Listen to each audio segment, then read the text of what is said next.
97% des personnes échouent en dropshipping et voici pourquoi. Dans cette vidéo, je vais vous parler des 4 raisons selon moi pourquoi les gens échouent en dropshipping, même si je sais qu'il y en a beaucoup plus. Je vais juste mettre l'emphase sur ces 4 raisons-là. Donc là, la première raison est le produit. Il y en a qui commencent le dropshipping pour la première fois, ils testent un produit, ils n'ont pas de vente, ils arrêtent après. Donc là, tu as échoué déjà, tu as échoué le dropshipping, tu as arrêté parce que tu n'as pas eu de vente. Il y en a d'autres qui testent 1, 2, 3 produits, pas de vente, ils arrêtent. Dans le dropshipping, il faut que tu testes beaucoup de produits. Peu importe la plateforme publicitaire que tu utilises, sur laquelle tu veux faire des ventes, il faut que tu testes beaucoup de produits. Facebook, TikTok, Snapchat, Instagram, influenceurs.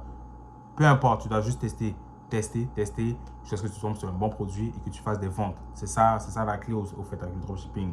Donc là, maintenant, il est important de faire une bonne recherche de produits, de chercher les bons produits qui vont aussi aller avec la plateforme sur laquelle tu fais des pubs. Par exemple, sur Facebook, on ne peut pas nécessairement vendre les mêmes produits sur TikTok.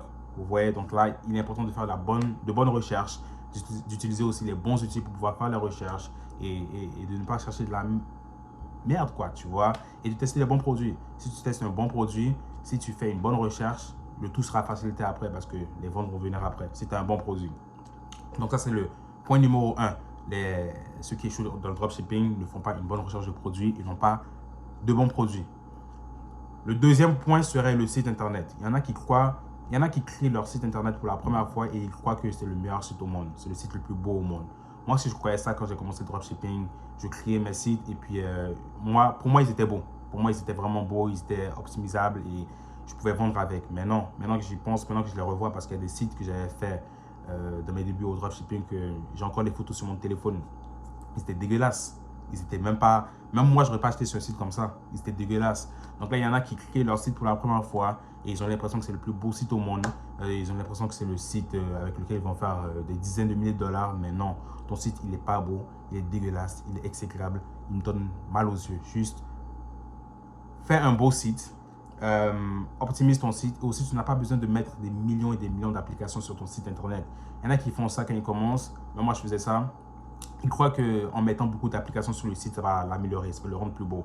En mettant des applications pour pouvoir mettre un timer, en mettant des applications pour pouvoir mettre un 50% de réduction ici, en mettant des applications pour pouvoir mettre un pop-up. Quand quelqu'un va sur le site internet pour la première fois, il aura un pop-up qui dit « Oh, quelqu'un vient d'acheter ». Ça aussi, c'est populaire, il y a plein de gens qui utilisent ça. Non, tout ça, tu n'as pas besoin de tout ça pour pouvoir faire des ventes. Tu n'as pas besoin de tout ça quand tu commences dans le dropshipping.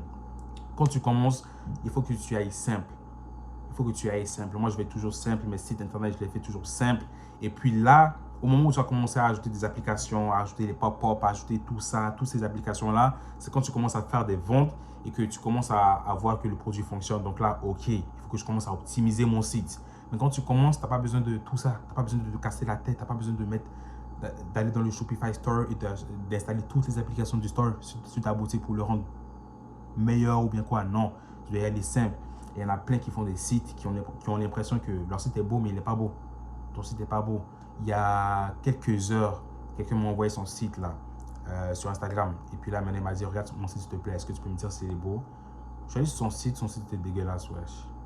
Son site était dégueulasse. Il y avait même pas de, comment on appelle ça, sa description n'était pas bien écrite. Son ajout au panier, il était rouge, alors que rouge, c'est une couleur qui fait fuir, qui flash, tu vois. Et quoi d'autre? Bref, j'ai vu beaucoup de défauts sur son site internet, là, je lui ai dit. Et puis, ouais, c'est ça. Donc, le site internet aussi joue beaucoup parce que si ton site, il est dégueulasse, il n'est pas bien travaillé et quelqu'un vient sur ton site pour la première fois et tu espères vendre un produit sur ton site, il ne va pas acheter. Il ne va pas acheter. Vous aussi, quand vous faites vos sites et vous finissez vos sites, demandez-vous la question, est-ce que j'aurais moi-même acheté sur ce site-là? Est-ce que moi, si je voyais ce site-là pour la première fois, j'aurais acheté? Si c'est non, bah, retravaille-le jusqu'à ce qu'il soit... Jusqu'à ce que tu te dises oui, j'aurais acheté sur le site. Donc, ça, c'est le deuxième point. Le troisième point, c'est problème-solution. Il faut toujours être en problème-solution quand tu es dans le dropshipping. Et pas seulement dans le dropshipping, dans le business tout court. Quand tu es entrepreneur, mais quand tu es entrepreneur, tu dois toujours être en mode solution. Les semaines qui ont passé, j'ai fait des publicités Facebook. Je me suis fait bloquer. Juste après, j'ai acheté un compte Facebook sur lequel je pourrais tourner des publicités encore bloqué. J'ai acheté un autre, bloqué. Acheté un autre, bloqué. Après là, j'étais fatigué. Là, je suis passé sur TikTok Ad. Là, j'ai lancé des publicités là-bas, bloqué. J'ai lancé un autre compte TikTok.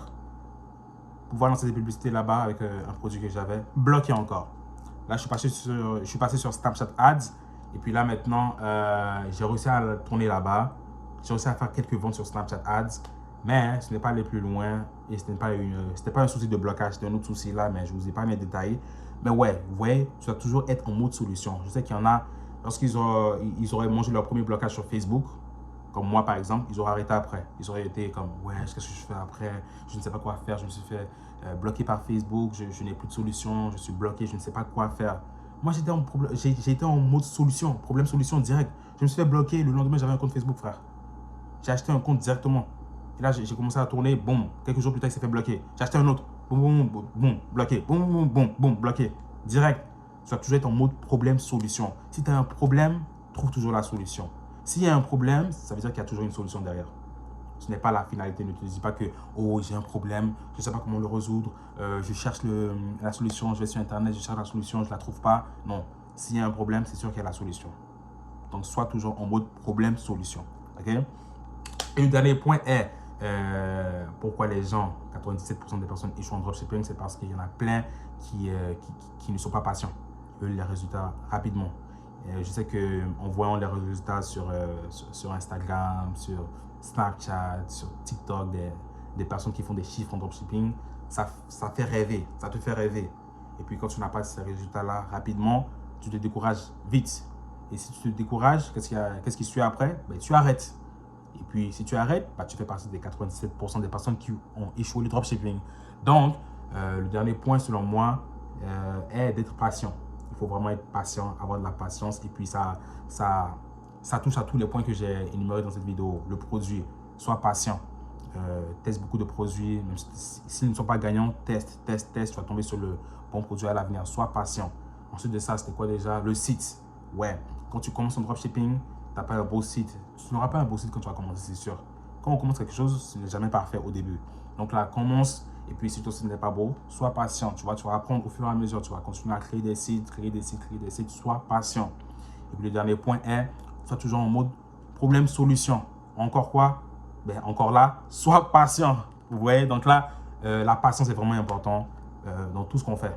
Business, dropshipping, la vie en général. Sois patient. Sois patient. Attends ton tour. Ton tour arrivera. Si tu continues à travailler, mettre les efforts, travailler, il n'y a aucune raison pour laquelle tu n'auras pas de succès. Tu vois, sois patient. Donc, voilà les 4 points selon moi pourquoi 97% des personnes échouent en dropshipping aujourd'hui. Il y en a beaucoup d'autres. Je pourrais faire une autre vidéo à part dans laquelle je vais parler d'autres points pour lesquels les gens échouent en dropshipping. Et puis, ouais, voilà. Likez la vidéo, abonnez-vous, c'est pas quoi j'ai fait. Et si vous êtes nouveau ici, bah, abonnez-vous. Abonne-toi. C'est ça.